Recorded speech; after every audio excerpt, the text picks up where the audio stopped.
সুদানে চলমান গৃহযুদ্ধ সম্প্রতি নারকীয় রূপ নিয়েছে।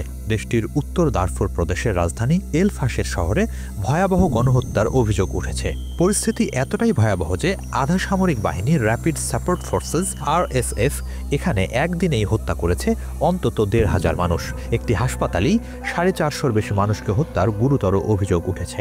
আন্তর্জাতিক গণমাধ্যম মিডল ইস্ট মনিটরকে প্রত্যক্ষদর্শীরা জানিয়েছেন, শহরের রাস্তাগুলোতে শত শত মরদেহ পড়ে থাকতে দেখেছেন তারা, কিন্তু তাদের কবর দেওয়ার কেউ নেই, কারণ বাকিরা প্রাণ ভয়ে পালাচ্ছে। আল জাজিরা জানিয়েছে, গত সপ্তাহে এই শহরের দখল নেয় RSF। এরপরই ঘটে এই হত্যাযজ্ঞ। জাতিসংঘের তথ্য মতে এরই মাঝে এল ফাশের শহর থেকে ৬০,০০০-এর বেশি মানুষ পালিয়েছে। ভয়াবহ ঝুঁকিতে আছে আটকা পড়া মানুষজন। পালিয়ে যাওয়া প্রত্যক্ষদর্শীদের অনেকেই জানিয়েছেন, RSF অনেক অভিভাবকের সামনে তাদের সন্তানকে হত্যা করে। হত্যাযজ্ঞ থেকে পালিয়ে যারা অন্য অঞ্চলের দিকে রওনা দেয় তাদের অনেকেই পথেই মারা গেছেন বলেও জানিয়েছেন তারা। BBC সহ বিভিন্ন গণমাধ্যম জানাচ্ছে, এই হত্যাযজ্ঞের পর মহাকাশ থেকে পাওয়া স্যাটেলাইট চিত্রে দেখা গেছে এল ফাশেরের বিশাল অঞ্চল জুড়ে লালচে রঙে ছেয়ে আছে মাটি। মূলত ২০২৩ সালের এপ্রিল মাস থেকে চলমান এই ভয়াবহ গৃহযুদ্ধের মধ্যে প্রবেশ করে সুদান। ক্ষমতার নিয়ন্ত্রণ নিতে দেশটির সামরিক বাহিনী এবং আধা সামরিক গোষ্ঠী RSF এর মধ্যে শুরু হওয়া লড়াই থেকেই এর সূচনা। এই গৃহযুদ্ধে এখন পর্যন্ত সারা দেশে ১.৫ লাখেরও বেশি মানুষ নিহত হয়েছে। বাস্তুচ্যুত হয়েছে প্রায় ১,২০,০০,০০০ মানুষ। এটিকে বিশ্বের বৃহত্তম মানবিক সংকট বলছে জাতিসংঘ। তবে এই গৃহযুদ্ধের গোড়া আরও পেছনে। ২০১৯ সালে জনবিক্ষোভের জেরে প্রায় ৩ দশকের প্রেসিডেন্ট ওমর আল বশিরকে ক্ষমতা থেকে সরিয়ে দেয় সেনাবাহিনী। বশিরও সামরিক অভ্যুত্থানের মাধ্যমেই ক্ষমতায় বসেছিলেন।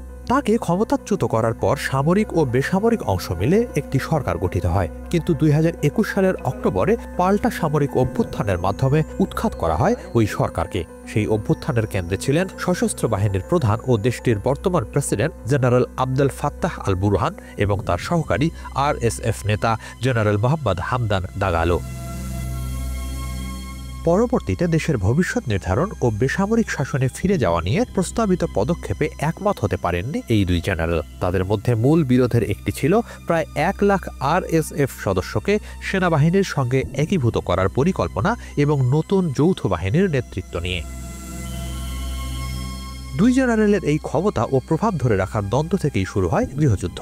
সেই লড়াই দ্রুত তীব্র আকার ধারণ করে এবং RSF দেশের অর্ধেক অংশ দখল করে নেয়। এখন এক অর্থে দুই জেনারেলের নেতৃত্বে দুই ভাগ হয়ে আছে সুদান, যদিও আন্তর্জাতিক মহল সশস্ত্র বাহিনীর নেতৃত্বাধীন সরকারকেই স্বীকৃতি দিচ্ছে।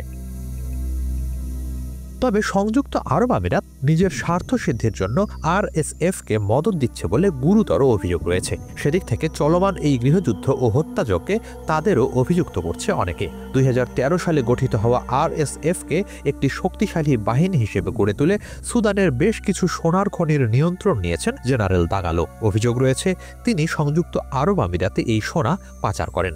একই সাথে দখলে থাকা অঞ্চলকে আরব শাসিত নতুন দেশে পরিণত করা তাদের লক্ষ্য। সব মিলিয়েই আরব আমিরাত তাদের সমর্থন ও সহায়তা দিয়ে চলেছে, যদিও উপসাগরীয় দেশটি বরাবরই তা অস্বীকার করে আসছে।